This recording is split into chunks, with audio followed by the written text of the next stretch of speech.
अस्सलाम वालेकुम जी।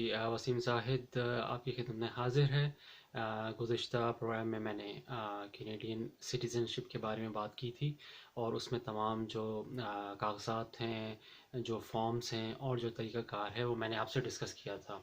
उसमें 2 चीज़ें मज़ीद शामिल कर लीजिए उसी ज़िमन में कि अगर कोई साहब जो कि एप्लीकेशन भेज रहे हैं और उन्होंने अपना फॉर्म फिल किया, तो याद रखिएगा कि अगर वो गुज़िश्ता 4 साल में, यानी कि जिस तारीख को उन्होंने अप्लाई किया है, गुज़िश्ता 4 सालों में अगर वो 183 दिन यानी कि 6 महीने कनाडा से बाहर किसी और जगह पर रहे हैं, किसी और मुल्क में रहे हैं, तो उनको वहाँ का पुलिस सर्टिफिकेट हासिल करना होगा और अगर वो ना कर पाएँ तो उसका उन्हें जवाज़ देना होगा। इसके अलावा जो आपकी प्रूफ ऑफ आइडेंटिफिकेशन है उसमें 2 कागज़ात आप मज़ीद उसमें शामिल कर लीजिए जब आप एप्लीकेशन भेजेंगे सिटीज़नशिप की। वो आपका ड्राइवर्स लाइसेंस है, क्योंकि उसमें आपकी तस्वीर भी है और उसमें आपके दस्तखत भी हैं और आपका हेल्थ कार्ड भी उसके साथ आप लगा सकते हैं।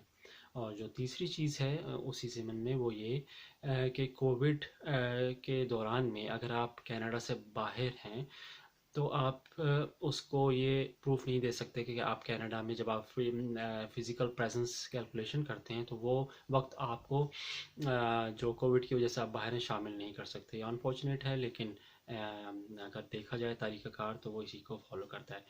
अब इस प्रोग्राम में मैं सिटीज़नशिप टेस्ट के बारे में बात करूँगा। बहुत ही इंटरेस्टिंग होता है ये लम्हा, क्योंकि आप बहुत एक्साइटेड होते हैं, आपका फॉर्म अप्रूव हो चुका होता है, आपको एक ईमेल आती है, आपसे रब्ता किया जाता है और उसके 1 से 2 हफ्ते के बाद आपका जो टेस्ट होता है।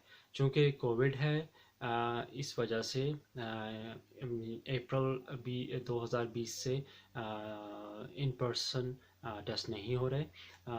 तो जो अब तरीक़ाकार है वो ऑनलाइन टेस्ट का तरीक़ाकार है।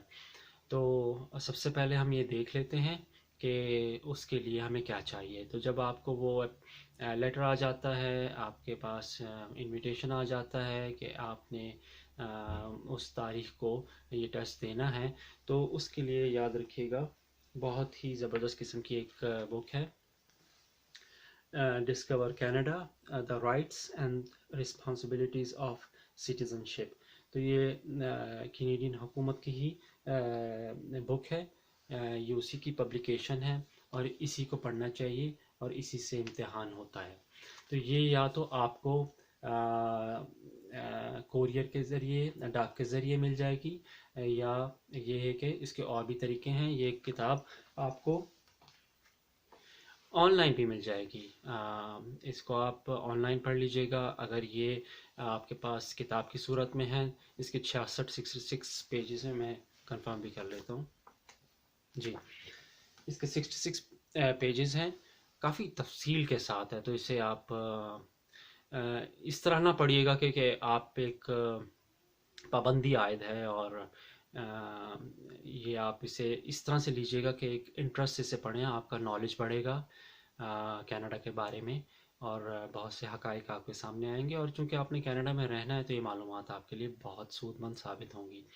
तो इस किताब से पढ़ लीजिए, ऑनलाइन पढ़ लीजिए, या इसकी सुनना है तो MP3 वर्जन है अवेलेबल, उसे सुन लीजिए, या आप डाउनलोड कर लीजिए इसकी PDF वर्जन या ई बुक। तो ये सारे वो तरीके हैं जिससे आप इस बुक को पढ़ सकते हैं और अपने टेस्ट की तैयारी कर सकते हैं। ये भी याद रखिएगा कि जो इंग्लिश लैंग्वेज या फ्रेंच लैंग्वेज का ताल्लुक है, क्योंकि दोनों पार्ट नॉलेज और जो लैंग्वेज है उसी में शामिल हैं, तो वो इंटरव्यू में आपकी लैंग्वेज स्किल्स को जांचा जाएगा, जबकि बाकी नॉलेज को आपके टेस्ट में देखा जाएगा। जो मैंने अपनी गुज़िश्ता वीडियो में बताया था कि इस टेस्ट में ये आधे घंटे का होता है, 30 मिनट का। इसमें 20 सवालात होते हैं, मल्टीपल चॉइस क्वेश्चंस और ट्रू फॉल्स, और उसमें से 15 के आपने जवाबात को सही देना है पास करने के लिए। और इसमें जो चीज़ें पूछी जाती हैं वो कनाडा की हिस्ट्री है, कनाडा की जोग्राफ़ी है, आपकी गवर्नमेंट है, इकोनॉमी है, सिंबल्स हैं और कैनेडियन लॉज हैं। ये वो 6 बड़ी मेजर कैटेगरीज हैं जिसमें आपकी नॉलेज को, आपकी मालूमात को परखा जाएगा, जांचा जाएगा।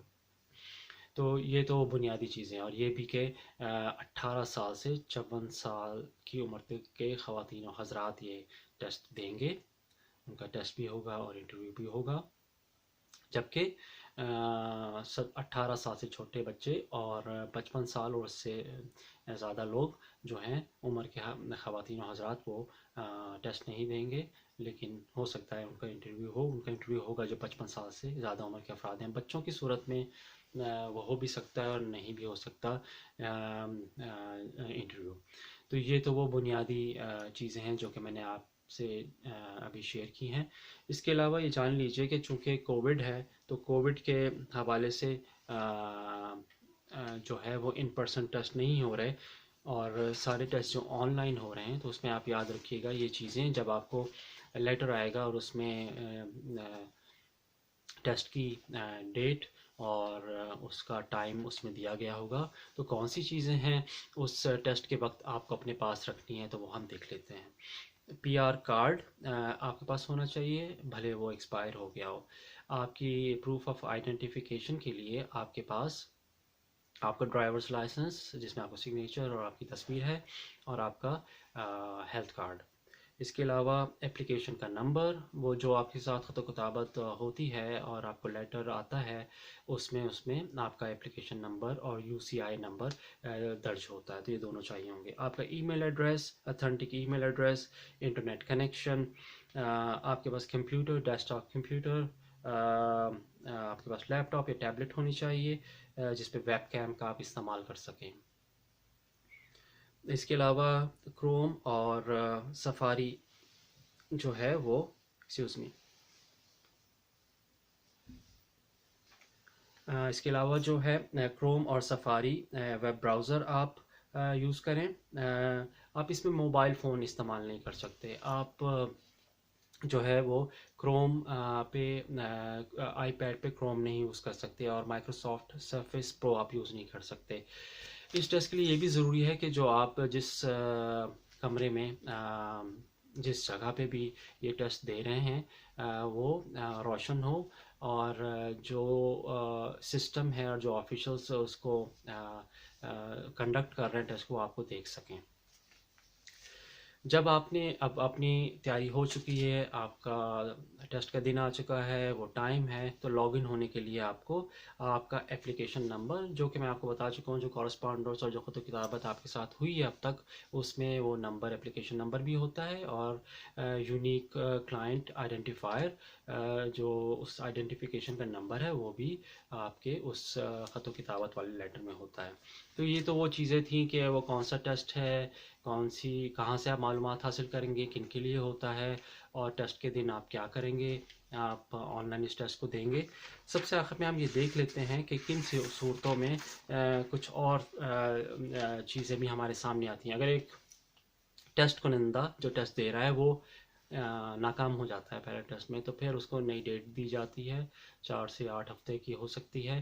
अगर बिलफर्ज उस दूसरे टेस्ट में भी नाकामी हो जाती है, तो फिर 4 से 8 हफ्ते में एक टाइम दिया जाता है, और वो ओरल होता है। वो सिटीज़नशिप ऑफिशियल के रूबरू मुलाकात की सूरत में वो जांचा जाता है आपकी सलाहियत को, जो कि कैनेडियन नॉलेज और फ्रेंच या इंग्लिश की सूरत में लैंग्वेज की जो आपकी कैपेबिलिटी है, आपकी सलाहियत है, उसको जांचा जाता है जाएगा।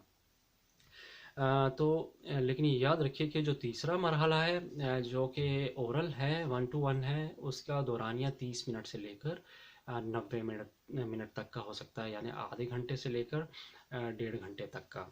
और ये वीडियो कॉन्फ्रेंसिंग की सूरत में, वीडियो कॉल की सूरत में भी हो सकता है, जिसमें आपकी इंग्लिश लैंग्वेज और नॉलेज ऑफ कनाडा को जांचा जाएगा।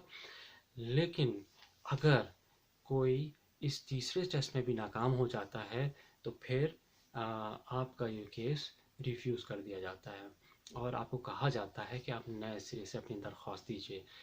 अब यहाँ पे एक और सूरत हाल है कि आपके बाकी जो आपके स्पाउस हैं या आपके बच्चे हैं वो तो इस मरहले से गुज़र गए।